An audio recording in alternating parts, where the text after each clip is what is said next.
Persona 4. It is definitely one of the most influential games in the past decade for me. 2017 was the year when Persona 5 was released and everyone was going crazy over that game. I was not a Persona fan at the time, but I was rather curious in why the series is so popular. However, I didn't have a PS4 at the time, but I do have a semi-decent laptop, so I decided to familiarize myself with the series by jumping into the original Persona 4 back in the PlayStation 2 using the PCSX2 emulator. And wow, if it weren't for my curiosity, I wouldn't have gone into not just the entire series, but I suppose JRPG as a whole. That's right, Persona 4 is the one game that brought me into the world of JRPGs. I wouldn't have gone myself into any other JRPGs like the Trail Saga if it weren't for Persona 4. You have Persona 4 to thank for all of the videos that I had about, well, Persona. If it weren't for me being a huge fan of the game, I probably wouldn't have made videos about them, and some of you probably wouldn't even be here. So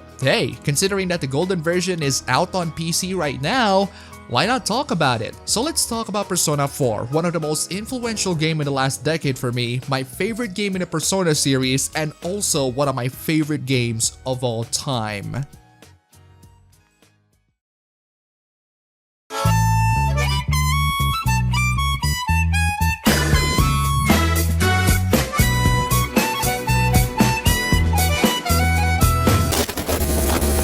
I suppose I should start off by saying I did play both versions. I played the original Persona 4 on the PS2, and I also just recently beat Golden. Which version do I recommend? It's a no-brainer really, definitely the golden version on Steam right now. Compared to the original, there are tons of additional content and in my opinion, very essential gameplay tweaks, but the story remains 80 to 90% the same as the original. Only some deviations and some additional story content, but otherwise the same because the original story is still amazing. Not only that, but you get to enjoy Persona on 1080p 60 FPS plus, and you can double the texture resolution so that it looks crisp and detailed. The PC version overall was actually not that bad, aside from Denuvo's DRM and that time where the game for some reason didn't play the video that I wanted it to play at the very end and it caused the game to crash. But after a restart and fighting the same boss again, it works fine, so good job the team at Atlas for the not so bad PC port. Will there be mods in the future? Don't know, but we'll see. Anyway, if you want to know why people love this game, let's ask the question, what is Persona 4? Well, Persona 4 is a JRPG, or a Japanese role-playing game, and quite a roleplay that you're gonna do in this game. You play as the protagonist who officially goes by the name Yu Narukami in almost every sequel and adaptation of the game ever, but I used the official manga name Soji Seta for my playthrough, and for the purpose of this video because the Yu pun gets tiresome after 1 second. You play as Soji Seta, a high schooler who recently moved into a rural town of Inaba to stay for 1 year with his uncle and cousin, because his parents work abroad. Things were going rather normally, or at least about as normal as you can get in a town this small, but you do feel that the town is getting rather stranger and stranger. You've been having dreams about this mysterious long-nosed man telling you that there will be a big mystery for you to solve, and just like that, there is a mystery for you to solve. After staying for a while, turns out that there is a murder case happening in the town. You initially thought that you won't be involved in the case, but so many mysterious things being piled up at the top of other mysterious things have successfully entangled you into this rabbit hole of weirdness and creepiness to the point where you begin to make the connection. Maybe a lot of these murders happening in the town have some connection with the weird things happening around Soji. So can Soji solve this murder mystery case along with the friends that he made throughout the journey? Is this their time to make history? That doesn't sound like an overly complicating premise. A bit vague, but it's not too complicating, and you're right, it isn't. Persona 4 is a very simple murder mystery story, but it isn't just a murder mystery story. Persona 4 is also a story about reaching out to the truth, facing your true self.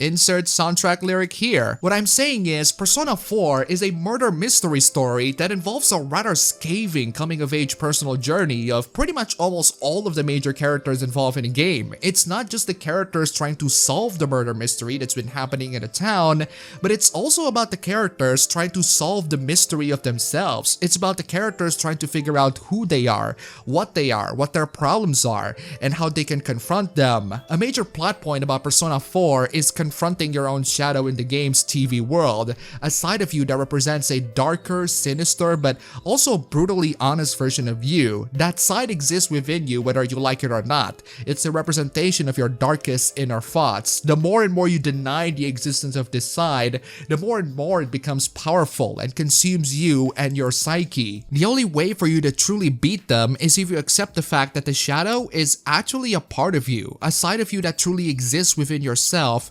that you have to deal with one way or the other. And once you accept the fact that this side exists within you, that's where your persona ability is born. The game's story follows pretty much the same pattern almost every time. A character shows up in a midnight channel, you figure out who the character is, the character gets kidnapped, and you go into the TV world with your friends to save them and try to find clues in who did all of this murder. Every time, the game follows different characters with different issues to explore. Every issue that the game explores is interesting in its own way, and the way it shows the character's most honest but scathing inner thoughts is always refreshing to each and every new character that the game does it to. It's not just the main story component that you have to think of. Remember when I say that Persona 4 is a role-playing game? Well, you really get to play a role in this one. You play as a high schooler, and as a high schooler, you have your own personal character stat like understanding, courage, diligence, etc. There are many activities that you can do to fill in that high school role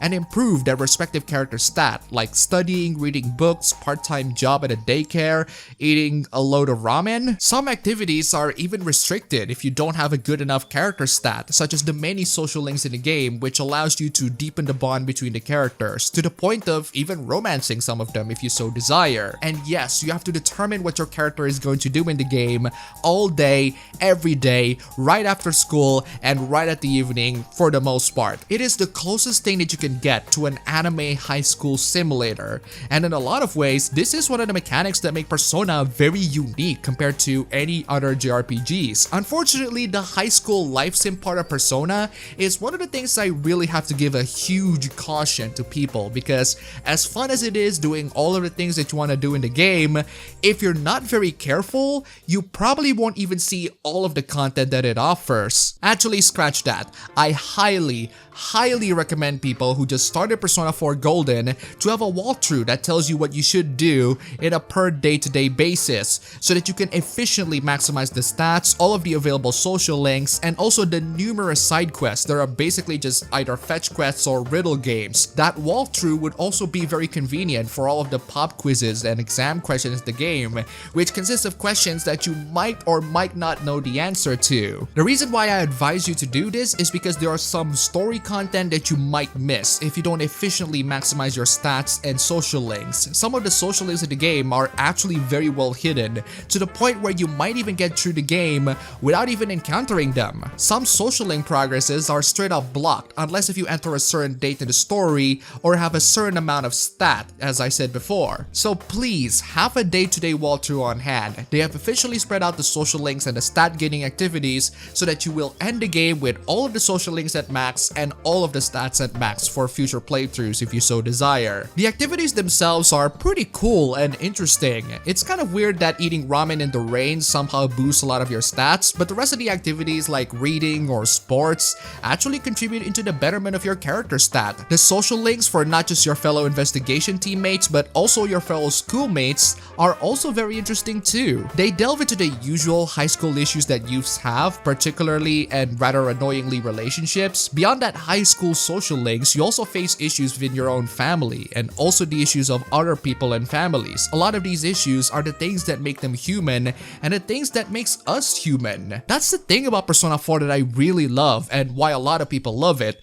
It's a very human game. Thanks to half of the game being devoted to the high school simulator bits, the game dives into quite a lot of human issues that we generally face in real life. Relationships, self-confidence, grief, pity, all of these are very human and very real issues that the characters are facing. But it isn't just doom and gloom for these characters. It's how these characters face these issues head on and become a better person at the end that makes the social links in Persona 4 truly one of a kind. Even if the characters start off unlikable, you eventually get to know a side of them that do make you sympathize with them and do make them likable in some way. And in my opinion, I think Persona 4 does this a lot better than the rest of the game in the series. I think a lot of this is due to the fact that this game is rather chill, low-key, and very focused for a Persona game. It's not just the fact that the game is paced rather slowly, it's a game that takes place in an isolated rural town that doesn't really have a lot of things to do or anything special, but you still feel like you're home. This feel of familiarity, to me at least, manages to create a cozier, more intimate atmosphere. Persona 3 and 5 were rather bombastic in comparison, and Persona 1 and 2 are off somewhere being weird and not existing within the realms of the mainstream eye. So all of the game in the series have their own way of focusing into their story and characters, but none of them does it in a way that Persona 4 does it, because Persona 4 focuses more on being normal high schoolers in a rural town who just so happen to be investigating a murder case. In Persona 5, you are a phantom thief first, then a high schooler, whereas in Persona 4, you're a high schooler first, then a detective. That detective job being handed to you is more out of necessity, rather than something that you strive for. It's something that you have to do, rather than something that you want to do. As they stated later on in the story, none of the investigation team members treat this as a game. It's definitely personal to them. The Phantom Thieves issues are personal, somewhat, but let's be real here, they're definitely having fun doing all of that, and unlike them, the investigation team don't get any fancy gadgets or any other new powers other than their persona. Unlike them, the investigation team doesn't get any rewards or national public recognition doing all of the things that they did. They are the true heroes of the story who do pretty much a lot of their hero things in the background, and that really emphasizes the underdog status a lot more, which makes them, in my opinion, a lot more relatable. When they enter the TV world, they have to rely on their own strength and willpower as high school students, with a persona sure, but still high school students, whereas Persona 5 practically turns every member of the Phantom Thieves into superheroes. Simply put, Persona 4 is the most grounded and down-to-earth Persona game, in a rather similar manner to how JoJo Part 4 is also more down-to-earth and grounded compared to the rest of the series and also involve a murder mystery in a small town. Huh.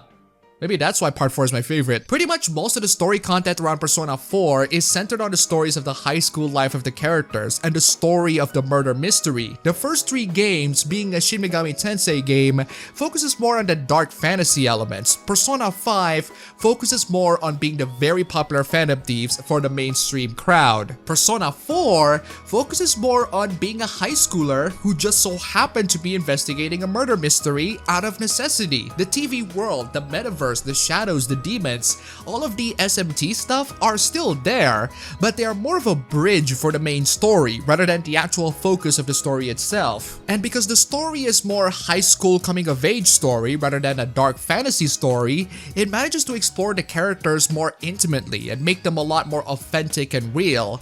Also, in my opinion, Persona 4 has the best character moments that manage to hit all spectrums of emotions. I honestly couldn't recall a time where I've ever laughed so hard at a video game before, but Persona 4 is shockingly one of the funniest games that I played, even though it doesn't pull off as many jokes as any other JRPGs that I played. Yes, there are a lot of jokes in the game, but not all of them are bombastic or obvious. Some of them are pretty subtle too. I think it's because due to the nature of the game being more grounded in reality and the story being able to pace itself properly. The game shows its humor only when it needs to be. It's not relentless, it is shot just at the right time, at the right place, at the right moment to produce a great laugh and break the ice. And with the characters being more focused and relatable compared to the other games, the game is one of the most heartbreaking games that I played. Again, I've grown to relate so much with the characters in this game, so when a certain tragedy befalls upon a certain central character,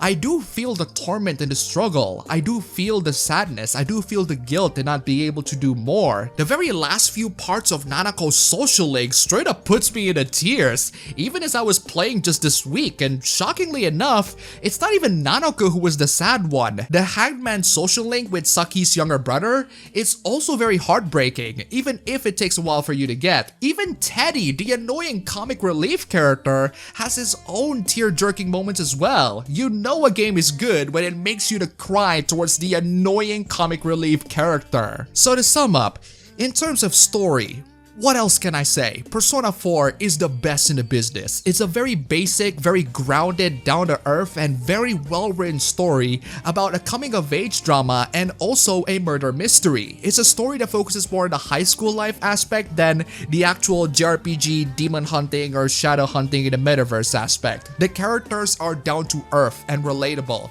The stories are both heartwarming and heartbreaking. It's a game that tugs a lot of the strings in my heart, and successfully so. I cannot commend this game enough for that, and if you're in it purely for the story, you'd be very satisfied. And now let's talk about the gameplay. Considering that Persona 4 used to be part of the SMT series, they are rather notorious for being difficult JRPGs. If you're just starting the game or if you just want to get through the story, I recommend playing the game on a very easy difficulty, which is the difficulty that I picked. I love JRPGs more on the story aspect than the gameplay aspect. I always find a way to either lower the game difficulty to its least difficult setting or just cheat my way through if I just want to get to the story immediately. To Persona 4 Golden's credit, the game takes quite a while to finish, even on the easiest difficulty. It's about 40 to 50 hours worth of content, and a lot more if you're in it for a much higher difficulty and you like the grinding. The very easy difficulty just straight up gives you loads of cash and XP so that you don't really have to grind so much. You can focus on the story aspect. Outside of the life sim gameplay, Persona 4's gameplay is more like your standard turn-based JRPG. You have your standard team of 4 where your team members have their own persona, but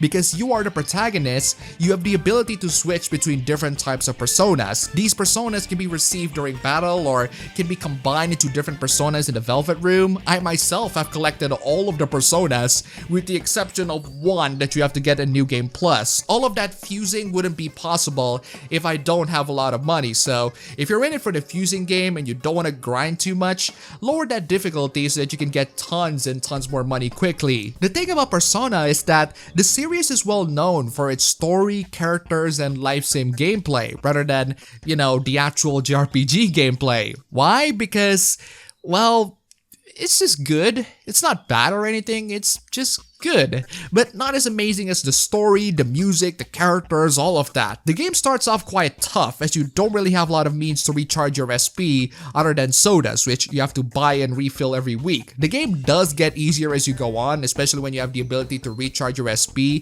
thanks to the help of a certain fox. I do like some of the changes from the original, like how you gain some skills as you go through the social link, or the fact that you have full control over the abilities that a certain persona can inherit instead of having to keep going back and forth between the fusion screen until you can get what you want. Putting the combat aside, the dungeons are not like the ones in Persona 5. They are randomly generated and they're about as tedious to explore as you can get. You have to explore about 7 to 10 levels of the main dungeon and they look almost identical to one another. For those of you who are coming from Persona 3, no, they won't let you to have the characters to split up. And for those of you who are coming from Persona 5, the shadows that you encounter cannot be turned into personas, and in fact, not the personas themselves. Instead, the shadows you encounter are completely random things, a lot of which got reskinned later on. Persona 4 is one of those games where the enemies having fancier decorations or a different coat of paint somehow indicates that they're stronger than the last one. It was weird at first, but gets rather annoying as they reskinned them later on. Somewhere on the development team, they couldn't figure out what's the best shadow to use for their enemies, so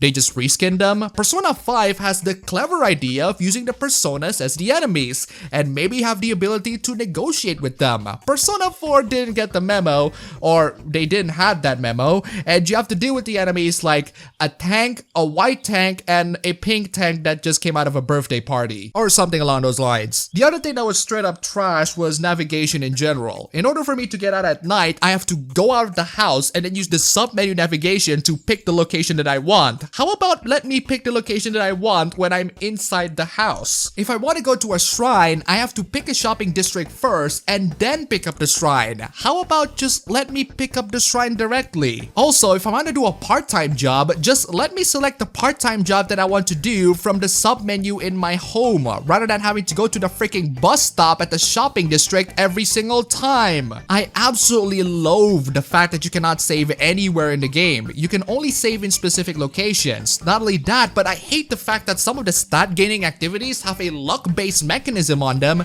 where depending on I don't know what, you might have the chance to gain an extra point. Considering that you can save and reload every single time you fail to get that extra point, I'd rather the game just give me that extra point to me than wasting my freaking time. And speaking of wasting my freaking time, I still can't access the game's general menu in the cutscenes, which means that I have to either wait for the cutscenes to pass by so that I can reload, or quit the game and then reload from there. Actually, come to think of it, Persona 4 has a lot of glaring flaws in terms of gameplay. Even in the golden version, they still can't fix much. They're not all bad or anything, but they do manage to make activities that shouldn't be time consuming a lot more time consuming. And despite the game being developed for the PC, somehow the loading time for each area is comparable with the Vita version. I'm running the game off of an NVMe SSD, and you're telling me it loads about as fast as the portable console? Or perhaps I've gotten too spoiled by the blazing fast speed of SSDs these days. But to be honest, a lot of these are nitpicks. The turn-based combat gameplay is still pretty fun and engaging, even if it can be a bit annoying and difficult at times. It can be relaxing, but